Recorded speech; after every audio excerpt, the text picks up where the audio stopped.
Y aquí a mi mano derecha tengo al doctor Josu Landa. Él es doctor en filosofía por la Universidad Nacional Autónoma de México, donde ejerce la docencia desde 1988. Sus intereses abarcan desde la literatura, la ética, la filosofía de la educación. Es autor de obras teóricas como El método en Marx, La idea de universidad de Justo Sierra, Éticas de crisis, cinismo, epicureísmo y estoicismo, Poética, Canon City, Teoría del caníbal exquisito, Filos de reserva. También es autor de diversos poemarios, de los cuales destaca Treno a la mujer que se fue con el tiempo, por el cual fue galardonado. También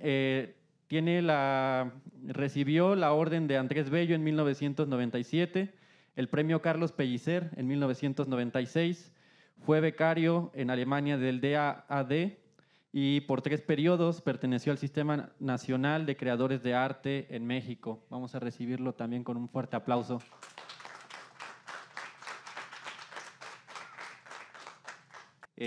Vamos a pasar a la primera intervención del doctor Josu Landa Goyogana, que justo va a continuar donde se quedó la doctora Blanca, y posteriormente vamos a tener otra participación para que puedan concluir lo que no han comentado, que es mucho lo que hay por decir sobre este tema, que pues usted se remontó desde los orígenes del humanismo clásico, entonces hasta nuestra actualidad hay mucho más que decir.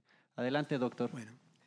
En primer lugar, empiezo pues por agradecer a la senadora Citlali Hernández por 2 cosas. Primero, por haberle dado este espacio a la reflexión sobre, yo hablo más bien de los humanismos y las humanidades. Y en segundo lugar, pues por haberme permitido e invitado a participar en este encuentro, en este diálogo y en esta reflexión. Muchas gracias. Esa gratitud también la tengo que expresar en relación con mi querido colega y amigo, el doctor Jorge Zúñiga, que sabemos muy bien que ha sido el factotum teórico de estas cosas, ¿no? Es el artífice de todo lo malo que pueda salir de aquí en este momento, ¿no? Muchas gracias, querido Jorge. Bueno, mi colega Blanca tuvo la amabilidad de ceder, digamos, o más bien asumir la responsabilidad de un repaso histórico que yo creo que podrá ser útil, aunque tengo mis, vamos a decir, como voy a decir ella, ¿me están contando este tiempo? Bueno, por mi querido colega y amigo Carlos, sí, hay que apurarse un poco, ¿no? Pero lo digo porque es muy difícil que podamos entendernos con un encuentro por primera vez. La comunicación humana es una de las cosas más difíciles que hay y es muy difícil, o sea, es quimérico pensar que de aquí vamos a salir convenciendo, siquiera entendiéndonos, ¿no? Así que bueno, espero que haya más ocasiones para reflexionar o que esto tenga otra proyección para continuar profundizando. Muchas gracias, por supuesto, a los asistentes esta tarde que tienen la bondad, pues, ¿no?, de acompañarnos. Y sin más preámbulos, y también quiero agradecer a quienes han participado en la organización junto a las personas que he nombrado y a los queridos colegas que me han antecedido la palabra y al que sigue después, entre los que conozco, que es el doctor y amigo y colega, el doctor Carlos Pereda, ¿no? Estoy muy interesado en escuchar qué es lo que va a decir, ¿no? Bueno, todavía un apunte. Me salió muy larga la respuesta a esta incitación más que invitación y no voy a leer todo, por supuesto, sería un despropósito, vamos. Por consiguiente, van a quedar 2 partes fuera, no los voy a leer. Una de ellas precisamente el repaso histórico que hizo Blanca hace un momento, muchas gracias. Y otra parte que sería un diagnóstico del presente para poder pensar en unos humanismos del futuro, ¿no? Porque el título de la mesa pues, nos incita un poco a pensar en lo que viene, ¿no? Entonces, eso no lo voy a poder leer y voy a concentrarme entonces en unas cuantas partes de esas 7 partes, 2 largas partes no las voy a leer, ¿no? Bueno, esto lo titulo Los humanismos que vienen. Siempre hablo en plural, ¿no? Y lo considero, en primer lugar, así como un atisbo frente a lo que tenemos hoy y a lo que el horizonte podría estar anunciando. 1. Mientras existan seres humanos, habrá humanismos. Eso coincido con lo que dijo Blanca hace un momento. Dado que cada persona de carne y hueso, así como el hecho genérico de lo humano, se presentan como evidencias, cae de suyo que ambos sean pasibles de interpretación permanente. 2. Interpretar significa aquí, lo que estoy planteando aquí, la operación consistente en situar lo vivido como pensable en el orden del sentido. Y por sentido, cabe entender el sistema de correspondencias en el que adquieren pertinencia discursos y procedimientos político-poéticos en virtud de que apuntan a la determinación del fin, telos, o razón de ser de lo que se procura comprender. 3. Una mirada al pasado mítico-poético, que es lo que hicimos hace un momento, y al pasado filosófico originario, permite advertir una temprana conciencia del ser humano como problema. Siempre hemos sido un enigma para nosotros mismos y lo seguiremos siendo. El asombro y la consiguiente pregunta por el ser humano están en la raíz de los humanismos que el pensar, la voluntad de sentido, ha modelado durante milenios. Tematizar, problematizar, tratar de comprender lo humano a partir de sus diversas concreciones a escala personal, comunitaria y social, han sido operaciones simbólico-epistémicas que han fructificado en una gama amplia y plural de humanismos. Ese curso de acción en el plano de la poiesis, voz griega que refiere todas las expresiones del arte, no solo las de índole verbal, y en el de las representaciones que pretenden dar razón de lo real humano, ha registrado altibajos en ciertos momentos históricos, pero nunca se ha interrumpido. Además de evidenciar la historicidad de los humanismos, esto confiere pertinencia a la reflexión y al diálogo sobre los humanismos en el presente. 4. Aquí viene una parte un poco árida. Los filósofos somos aguafiestas, ¿no? Que es tratar de entender, o sea, tratar de estipular algo que se acerque a una definición, ¿no?, de humanismo. La comprensión efectiva de las consideraciones anteriores requiere la estipulación de un concepto de humanismo apto tanto en el plano heurístico como en el de la comunicación. El despliegue proteico de las representaciones poético-teóricas a lo largo de los siglos induce a definir hoy la noción de humanismo, cuando menos en 2 planos: el simbólico doctrinal y el actitudinal ideológico. En el presente es dable denominar humanismo, 1, a las intuiciones míticas y poéticas, esto es, en general artísticas, que imaginan y así definen de manera inmediata, no discursiva, determinada figura de lo humano. Pongo aquí varios ejemplos que me voy a saltar, de poemas. Bueno, después de lo que nos mostró Blanca, pues yo creo que hay ejemplos suficientes de esto que acabo de decir, ¿no? De esta aproximación mítico-poética al problema de lo humano. Ahora viene, digamos, la parte más doctrinal, ¿no? Junto con esta parte poética, simbólica, está la parte teórica. Toda teoría que dé razón del ser humano, de carne y hueso, como solía decir mi maestro incómodo y paisano Miguel de Unamuno, ¿no?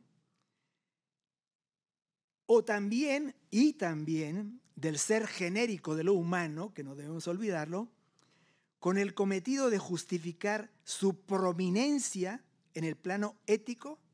Eso es un humanismo, ¿sí?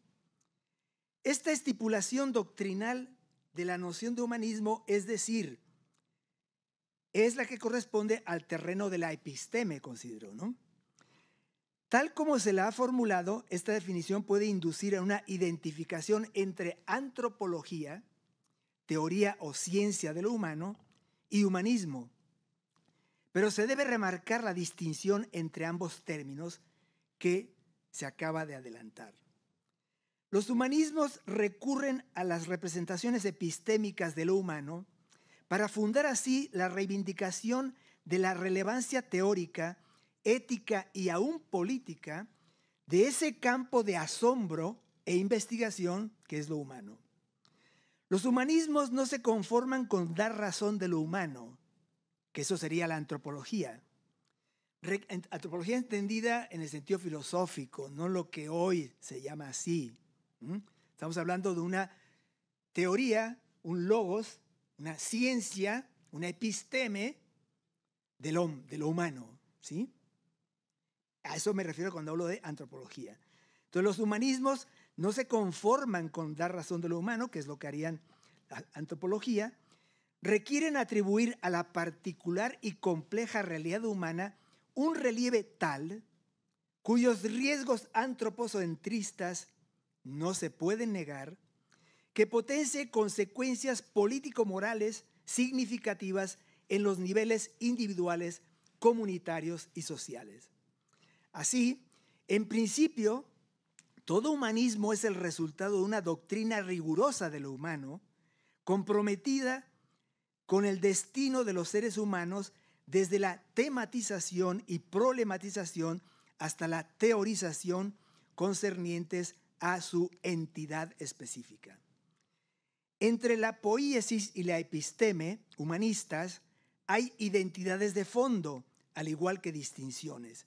El principal punto en común es que ambas procuran expresar visiones universales de lo humano. Asimismo, ambas derivan de algún modo de tematización y problematización de la realidad humana. Finalmente, también concuerdan en la aspiración a destacar lo humano como asunto revestido de especial significación. Esto significa que el arte y la teoría, en referencia, comparten el mismo ethos humanista. En general, el aspecto en que se distancian la poiesis y la episteme humanistas estriba en el grado de mediación representativa de las figuras y las tesis que respectivamente generan. Las representaciones artísticas de lo humano son intuitivas, lo que por ende comporta que se trata de aprehensiones, o sea, visiones inmediatas de alguna expresión de lo humano.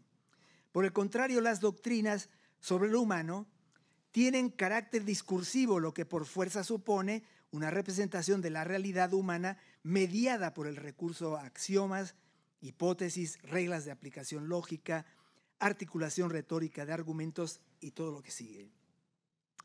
Lo que llegados a este punto conviene retener es que tanto la vía poética como la doctrinal, poética quiere decir artística, dije hace un rato, permiten acceder a lo universal humano.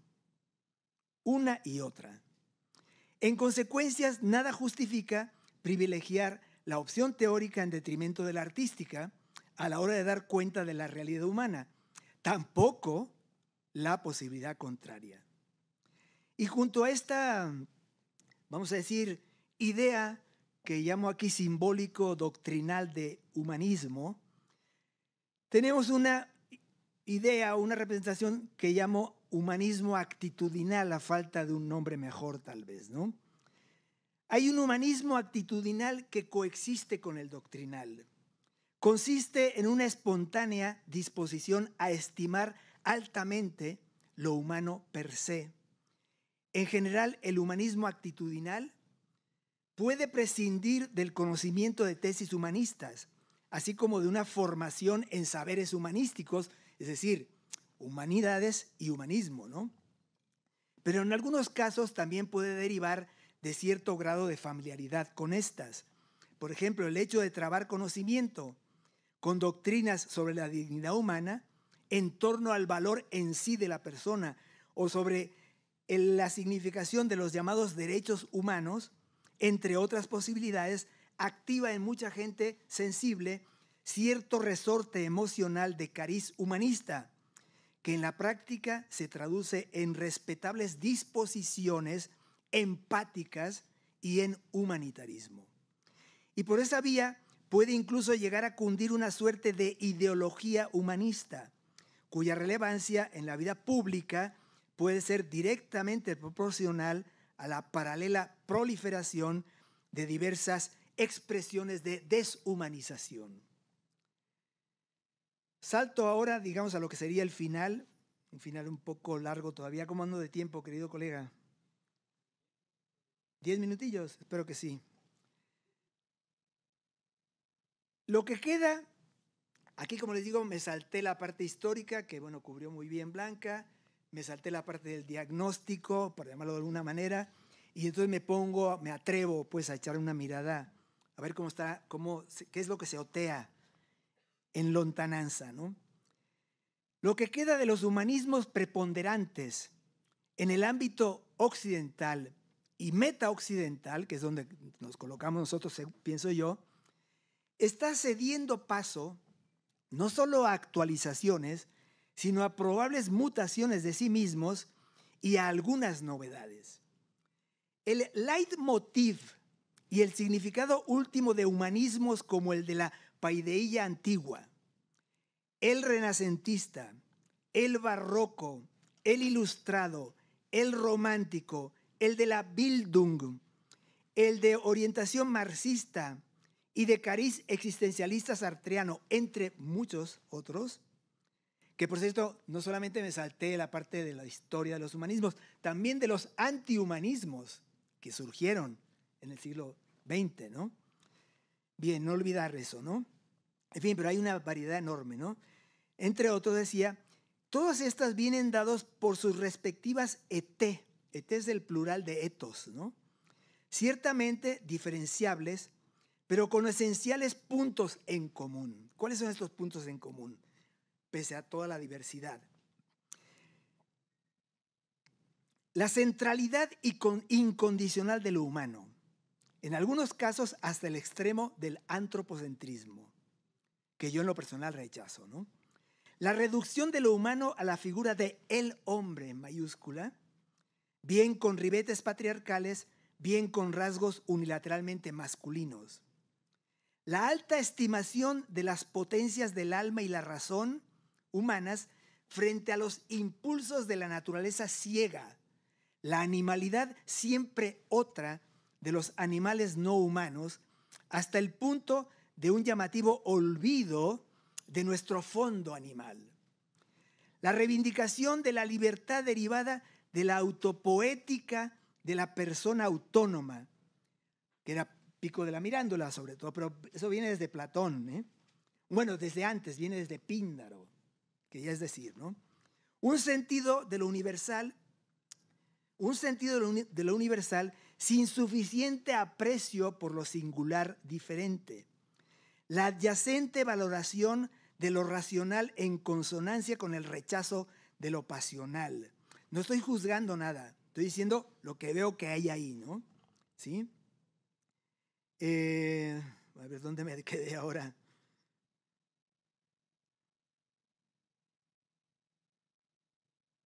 Ok. El afán por un riguroso y sistemático cultivo de sí, que eso es una de las cosas que se ha dejado de lado, ¿no?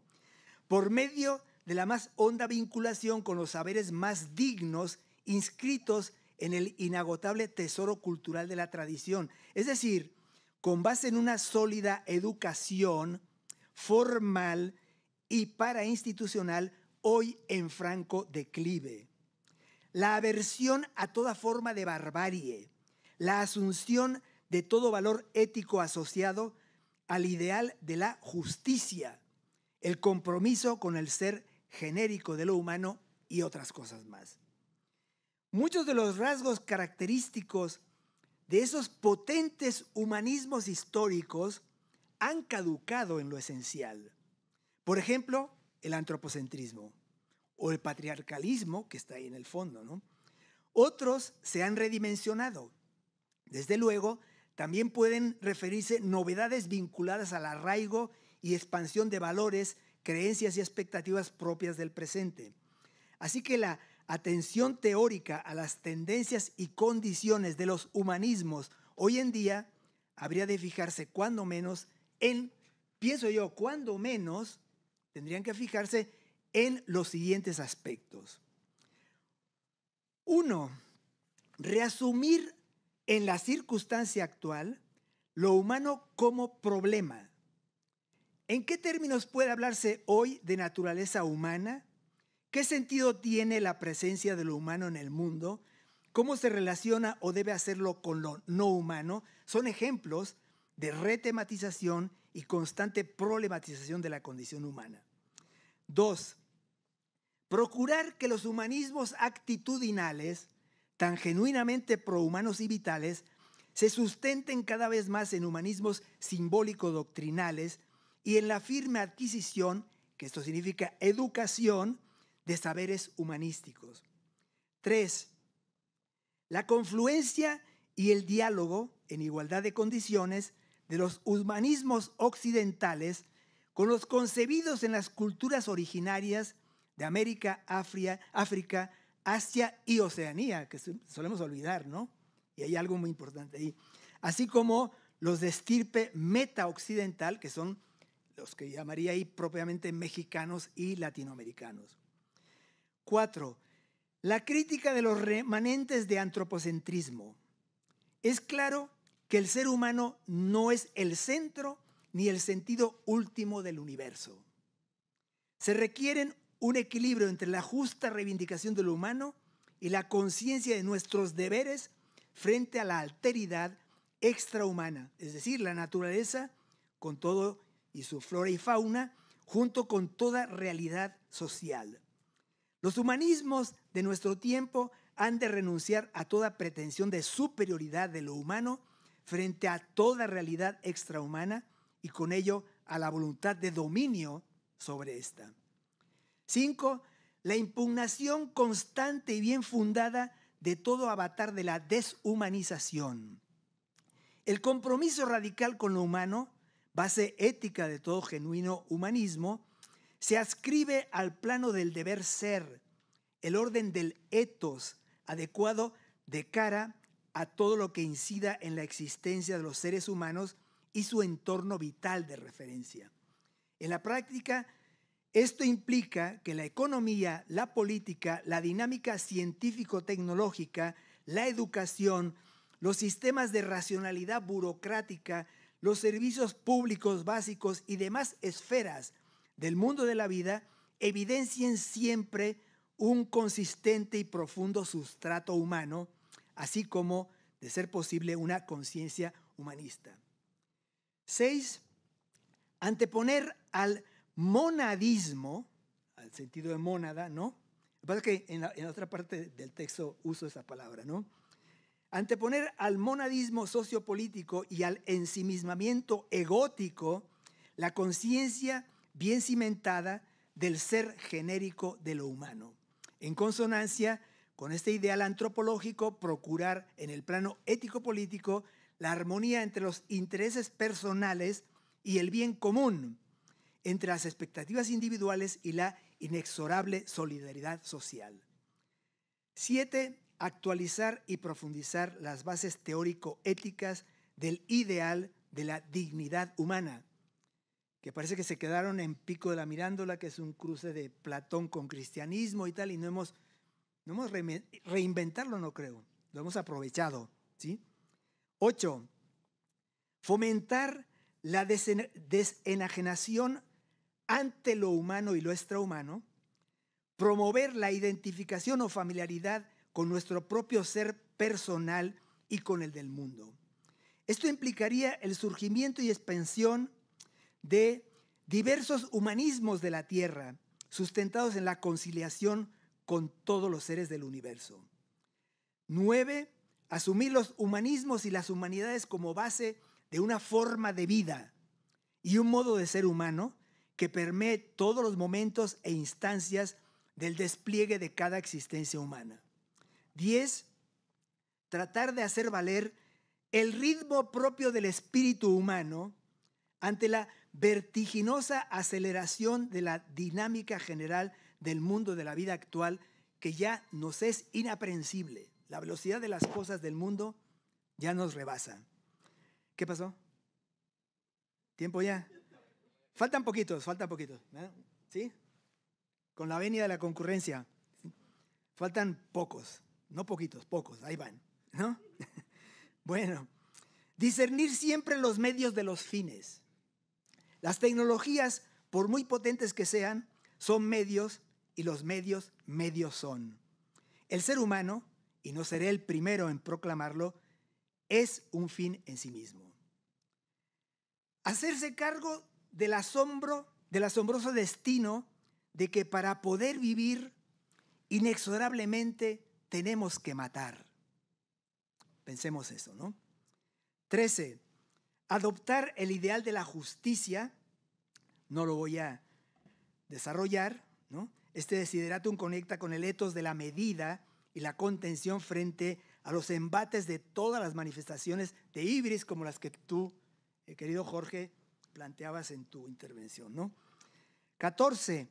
En consonancia con esa reunificación de cada quien con lo real, los humanismos por venir habrán de afrontar de manera adecuada los valores hegemónicos de cariz más temible.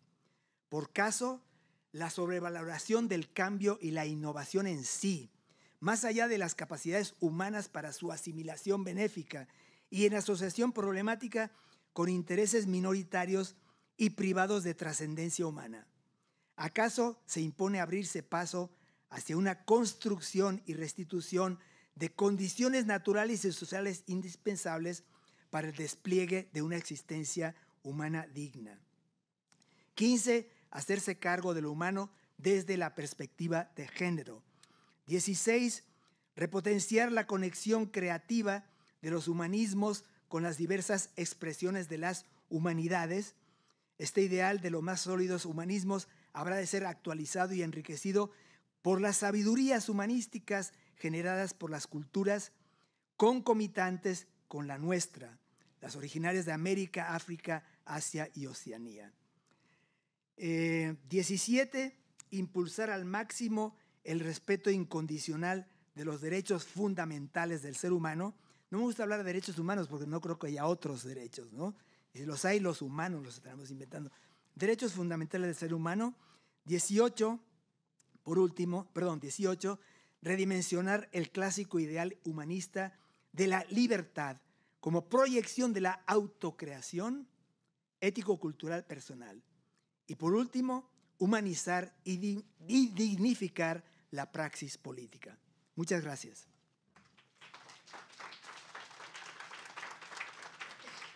Muchas gracias, doctor.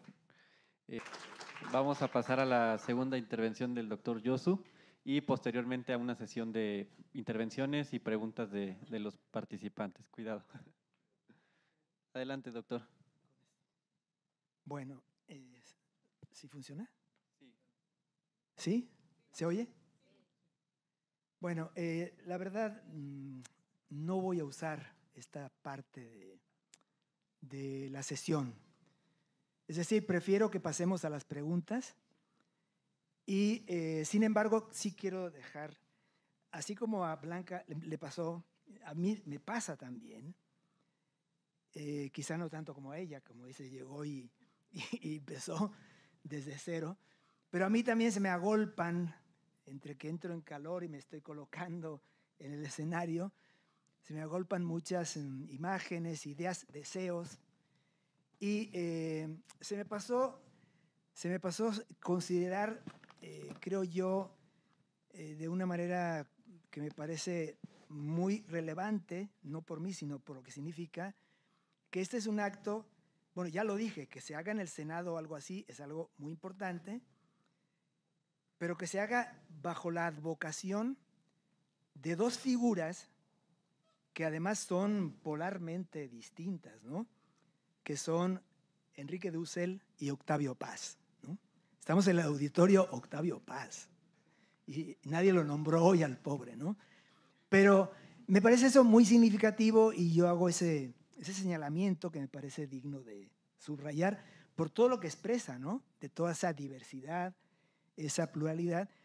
Y bueno, no agradecí a todos, pienso. Pero dije, muchas gracias al equipo que hizo posible esto, pero debo decir públicamente que fui atendido muy humanamente, por nuestra colega Lorena Leiva y le extiendo mi agradecimiento muy especial. Muchas gracias.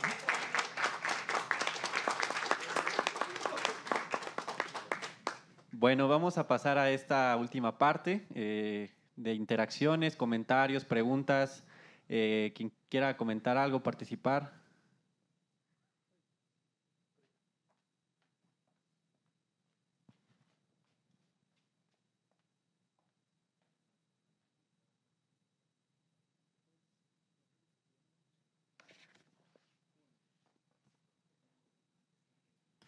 Hola, pues mi nombre es Aarón, soy de la Facultad de Ciencias Políticas y Sociales de la UNAM, estudio Ciencia Política.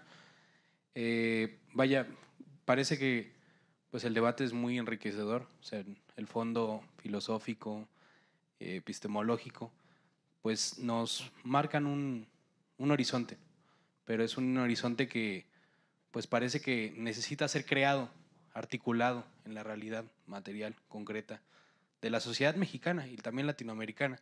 Entonces, o sea, ¿cómo damos ese salto cualitativo? Entendiendo pues que el siglo XXI pues está como en ese albor en el que no termina de ser y que pues nuestro país en la realidad geopolítica que hoy nos atraviesa, en los hechos pues es el centro de los grandes intereses de los capitales internacionales. ¿Cómo articular pues este discurso teórico con un proyecto que, pues si bien durante los últimos 20 años encabezó Andrés Manuel López Obrador, pues ya no lo va a hacer? ¿Hacia dónde vamos? Vamos a conjuntar un bloque de participaciones para que ya concluyamos en una intervención.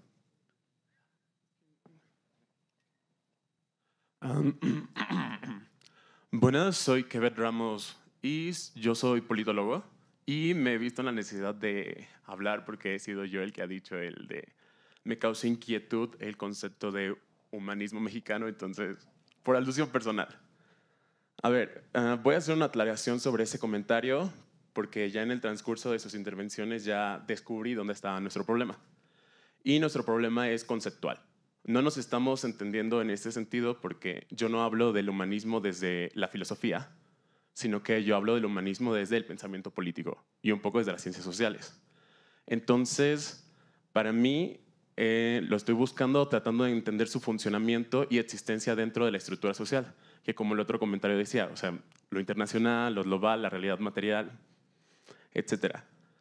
Ok, lo que ustedes llaman en filosofía, humanismo, y aquí les cito una parte de la intervención del doctor, como representaciones epistémicas del humano es lo que desde antropología se llama cosmovisión, lo que implica la forma en la que una cultura, un grupo de personas percibe y entiende el mundo y su lugar en él. Entonces, pasando de ese punto, desde una visión desde las ciencias sociales, que estoy tratando de hacer una contribución, es una visión del mundo que abarca creencias, valores, conocimientos, experiencias, es decir, atraviesa toda la experiencia humana y toda la vida de los seres humanos. Ahora, para términos de la ciencia política, lo que yo creo es que consideramos el humanismo como una doctrina, un sistema y una serie de movimientos.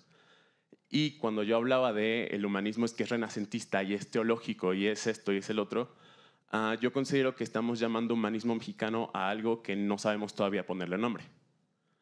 Entonces, mi problema es que creo que el humanismo político, el humanismo mexicano, pretende ser una serie de postulados de una serie de un nuevo sistema de creencias, un nuevo sistema de pensamiento, pero yo lo veo más, por su ámbito que es político, como que está tratando de construir una nueva ideología política, un nuevo proyecto político. Pero lo que pasa es que no puede hacerlo solamente desde la filosofía, porque lo que pretende no se puede lograr solamente en el campo epistémico. Necesitas la comprensión de las estructuras sociales y materiales para que esto suceda. Entonces necesita tener una identidad propia que se aparte de estos sismos de la tradición política. Porque sí me parece fundamental que se retomen los valores fundamentales del humanismo, que es el ser humano, su relación con el mundo, pero es que no puede llamarse humanismo. Lo que queremos es construir un nuevo precepto de teorías, un nuevo proyecto político, pero es que se construye retomando especialmente postulados del humanismo teológico. Y hasta ahora yo no he visto en qué parte retoma verdaderamente valores de las cosmovisiones de los pueblos originarios y las comunidades indígenas y cómo las agrega a este supuesto nuevo humanismo, lo cual es fundamental si realmente se quiere construir algo.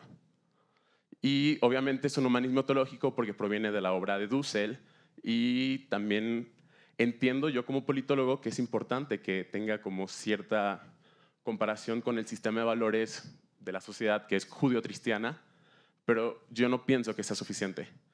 Para mí lo que buscan construir es un nuevo proyecto político, intelectualmente formulado. Pero este proyecto que pretende ser el humanismo político no se puede construir únicamente desde la filosofía, la teología y la academia. Yo creo que se está quedando corto. Para poder construirlo es necesario esta conexión con el mundo material y con la estructura social y su verdadero funcionamiento. Y a menos que hablemos explícitamente de que lo que queremos es construir un nuevo proyecto político, esto va a quedar como solamente una corriente de la filosofía. Necesitamos que vaya más allá, porque su propósito es específicamente político. No por nada se propone desde el poder. Entonces, a menos que se haga ese fin explícito, el esfuerzo será en vano independientemente del nombre que le hagan y le pongan a este nuevo proyecto. Ya, gracias. Aquí había otra mano levantada y también aquí.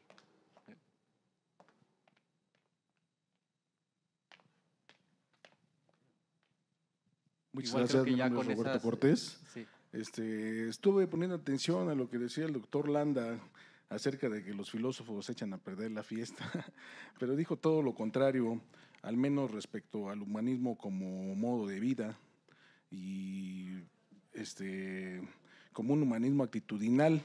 Me parece muy bien el término del cultivo de sí mismo, porque eso implica el arte, y el arte ha existido en toda la humanidad, a lo largo de toda la humanidad, como algo, a diferencia de la política, que puede ser una actividad. El arte es una manifestación de la actividad humana que de manera personal y desinteresada interpreta lo real de lo imaginario mediante recursos pictóricos, plásticos, lingüísticos, sonoros, incluso visuales o escénicos.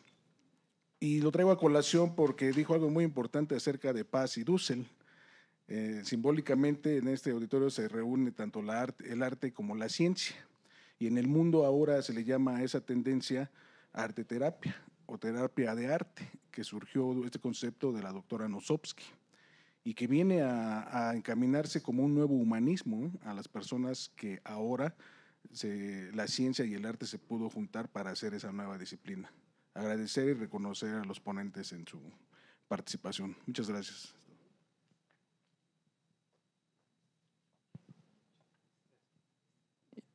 Vamos a concluir con esta pregunta, ya también para no quitarle más tiempo a la siguiente mesa. Ok, bueno, lamento si son dos preguntas las que hago, pero bueno, estas van dirigidas al doctor Josu Landa. En su exposición es sobre todo para aclarar un par de cuestiones que a mí me quedaron un poco volando. Tengo entendido que usted plantea que el humanismo puede ser de dos formas, ¿no? Un humanismo actitudinal o una posición actitudinal frente al humanismo y otra que sería doctrinal, ¿no? Dentro de la doctrinal, al final usted comentó, bueno, la particularidad de lo doctrinal, si yo no mal entiendo, es que tiene, por decirlo en términos griegos, ¿no?, un logos, a diferencia de la actitudinal, ¿no? O que no necesariamente tiene un logos porque parte de la espontaneidad y no necesita la mediación de la razón, ¿no? Por decirlo así.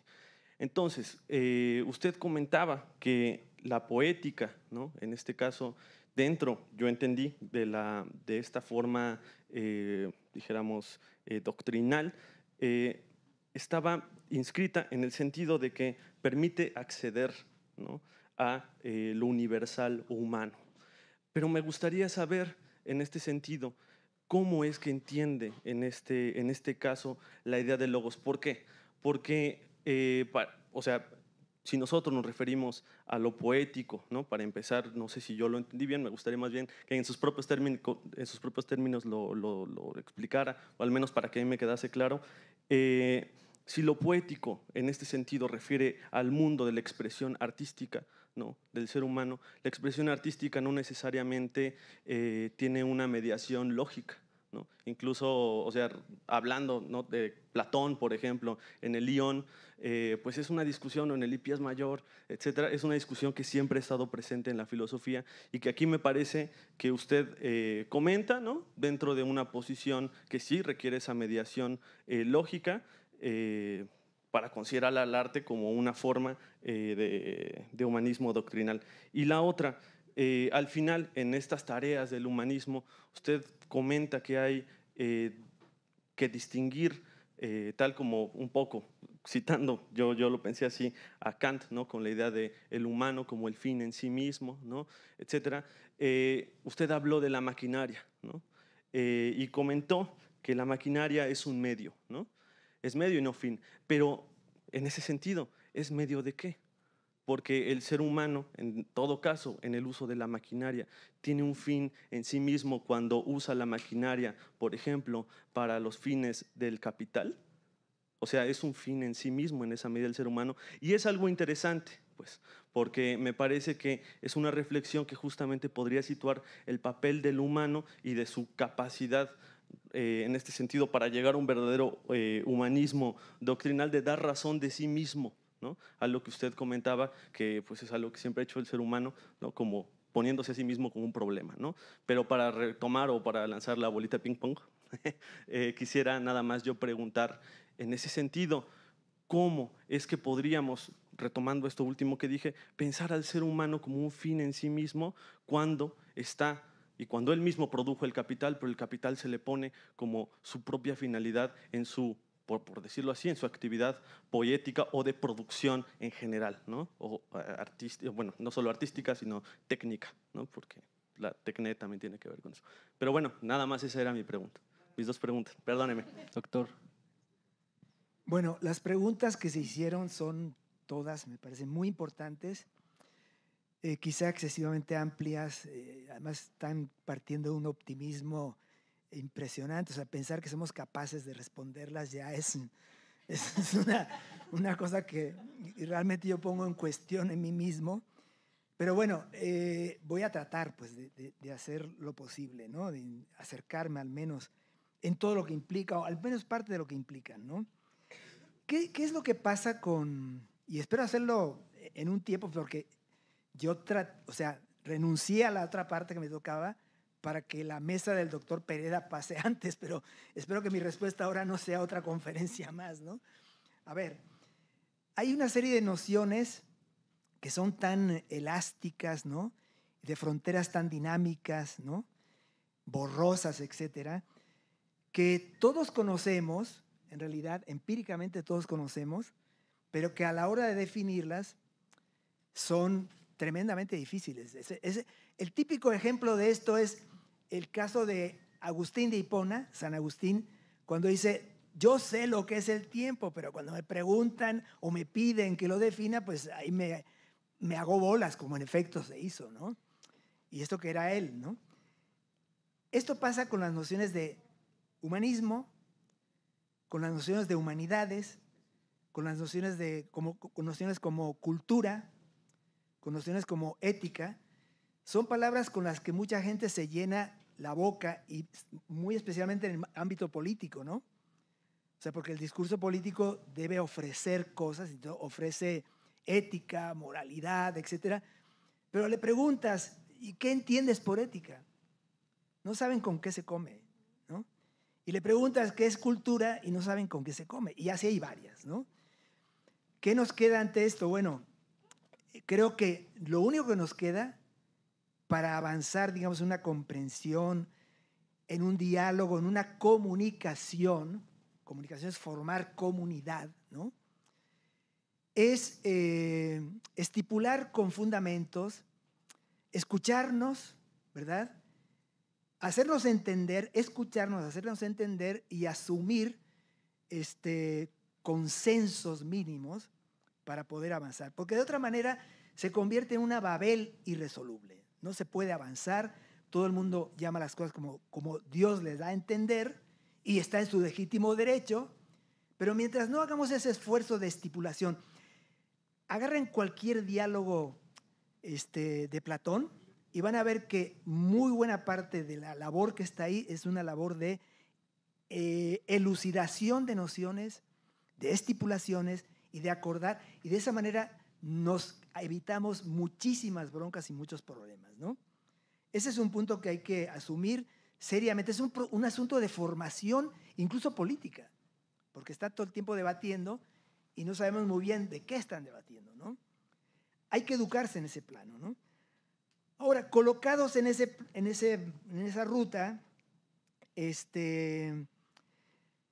pienso que en el ámbito político, que obviamente en el ámbito que estamos aquí ahora, sé que está, y lo que han sido las intervenciones que me han precedido y tal, el asunto político está pues en el centro de atención aquí, es normal, ¿no? Me parece a mí que, y qué bueno que así sea, que buena parte de los que tienen y muestran una sensibilidad humanista, son los que entrarían en esa parte, ese intento mío, ¿no?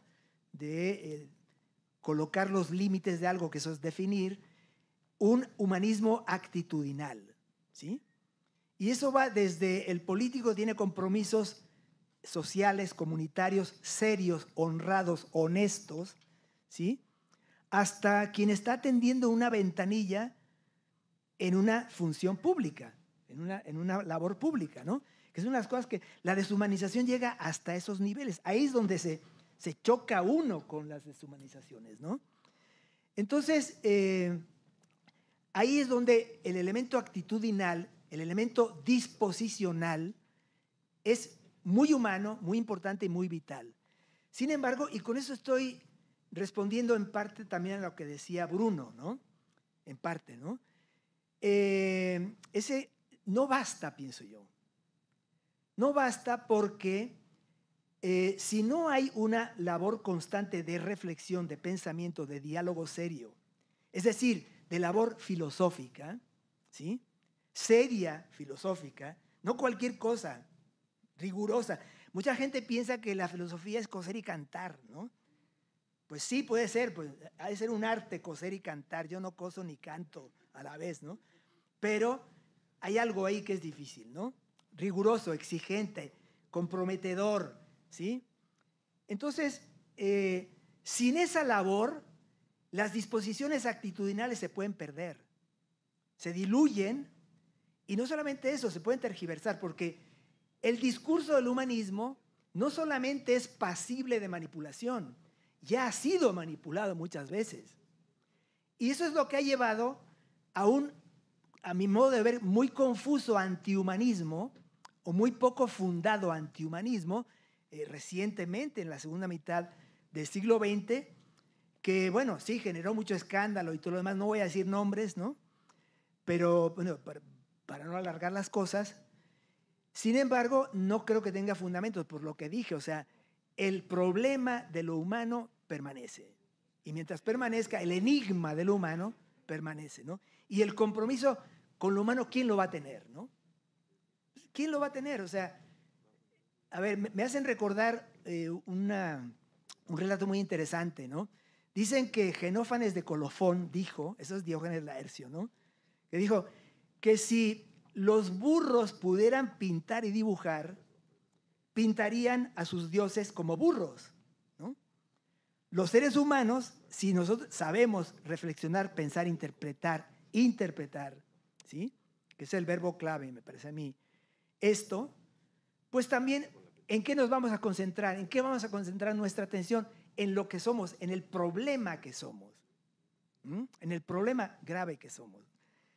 Bueno, y con esto creo que también estoy respondiendo otra intervención, ¿no? Es decir, ¿qué pasa con el asunto de lo político? ¿Y qué pasa con el humanismo mexicano? ¿Sí? A mí me parece que, fíjense lo que voy a decir, ¿no?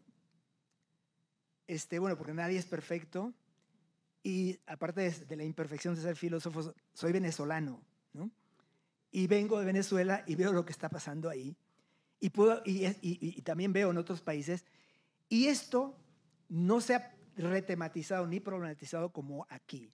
O sea, lo que estoy observando en México es que se está generando por vías que son identificables las condiciones, el espacio, ¿no? Que decías, ¿no? Para poder pensar, repensar, retematizar un humanismo del presente. Y no veo que eso en estos términos esté pasando en ninguna parte. En ninguna parte. Aquí tenemos un envión sumamente importante que creo que hay que repotenciar, que hay que ampliar, que hay que profundizar, con mucho diálogo, mucha diversidad, escucharnos, mucha pluralidad, etcétera.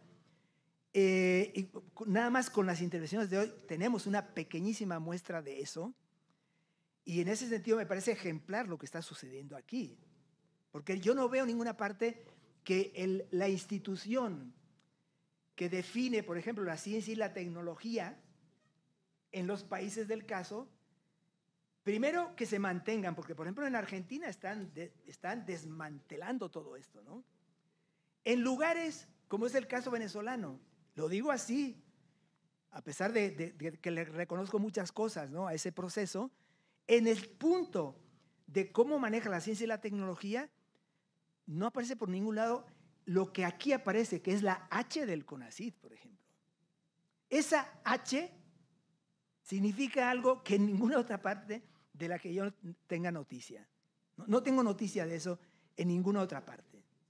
Entonces, son síntomas de un proceso que, insisto, conviene seguir profundizando porque en ese sentido el humanismo mexicano, que para mí es el avatar mexicano de lo universal humano, ¿sí? Puede sentar una pauta a nivel internacional, ¿no? Y regresando entonces a aquellos aspectos que quedaron en este momento, digamos, de lado, ¿cómo hacer para que los humanismos de las culturas originarias que todavía persisten, por fortuna, ¿no? Por muy golpeadas que estén, ¿cómo hacer para que eso realmente entre en una definición de un humanismo en México, mexicano, ¿verdad? En ese sentido mexicano, considerando ese antecedente que me parece obligante, me parece inexorable, ¿no? Aquí creo que ha venido afectando seriamente lo que considero un falso problema.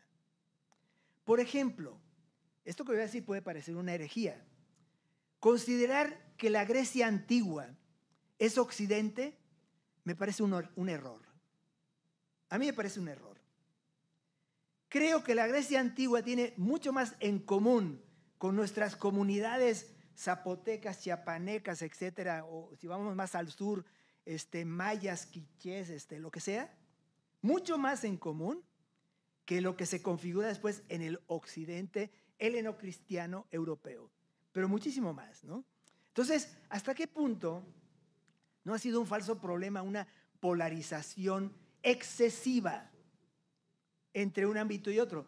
Porque aquí el punto principal, creo yo, en el que debemos fijarnos es en que si bien hay diferencias notorias, también hay que considerar el elemento común.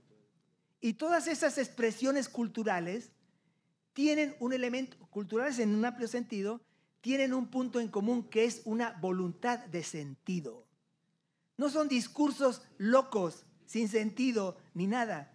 Están dando, como decías tú, una cosmovisión, que es una manera de hablar, de dar una visión intuitiva, no importa, pero visión de todas maneras, empíricamente vital, ¿verdad?, del mundo. Y eso es sentido. O sea que, y eso es tan universal aquí que en Atenas o en Tebas o en la Magna Grecia o en cualquier otro lugar, ¿de acuerdo?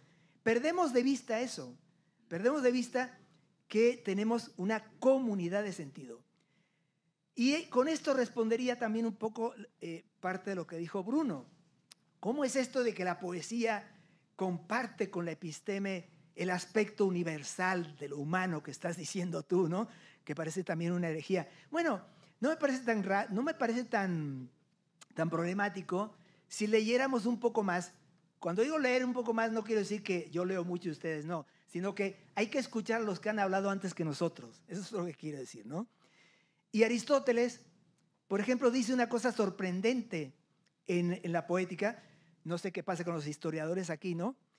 Cuando dice que la poesía, la idea que ellos tenían de la poesía, todas las expresiones artísticas, y en la cumbre de todas ellas, la poesía trágica, ¿sí?, es mucho más importante y filosófica en ese sentido que la historia.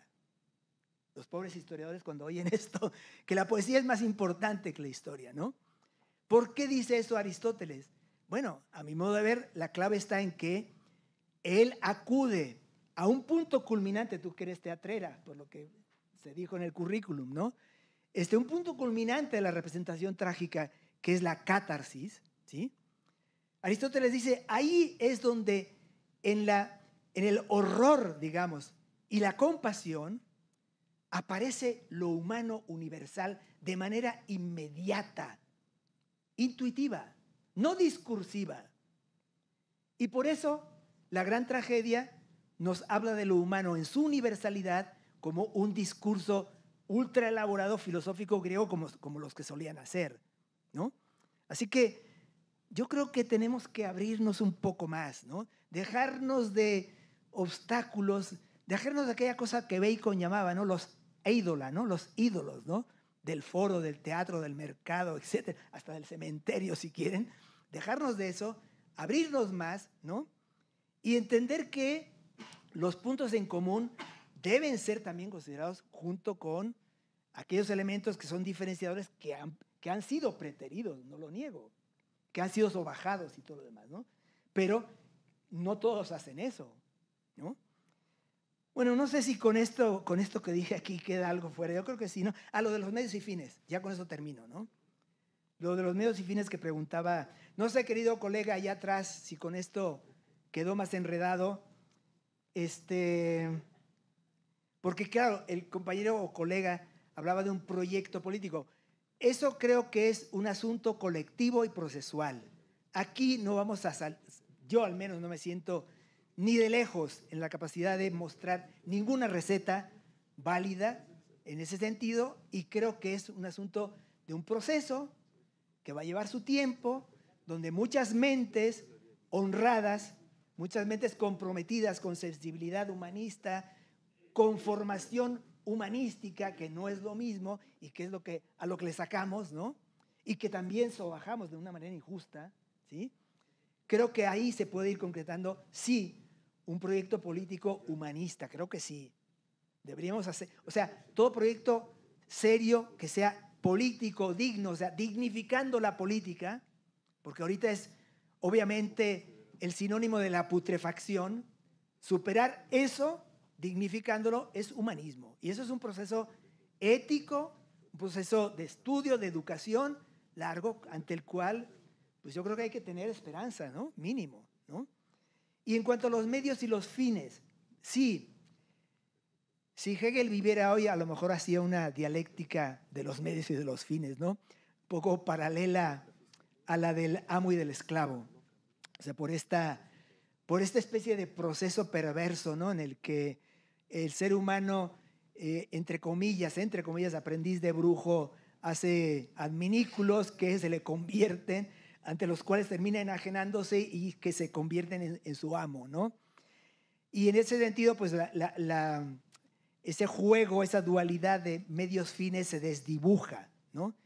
Pero en el plano ético no creo que sea inconveniente, sino al contrario, creo que puede ser un punto donde pueden florecer pueden surgir, germinar muchas ideas importantes, es sí distinguir que el ser humano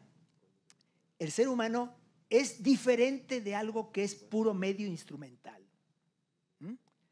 ¿Por qué razón lo es? Bueno, pues ahí tendríamos que armar 1000 antropologías, ¿no? Reeditar a Pico da Mirandola, lo que tú quieras, ¿no? Pero creo que es una evidencia indiscutible que hay unas cosas que son medios para transformar determinadas cosas en productos de cierto tipo, ¿no?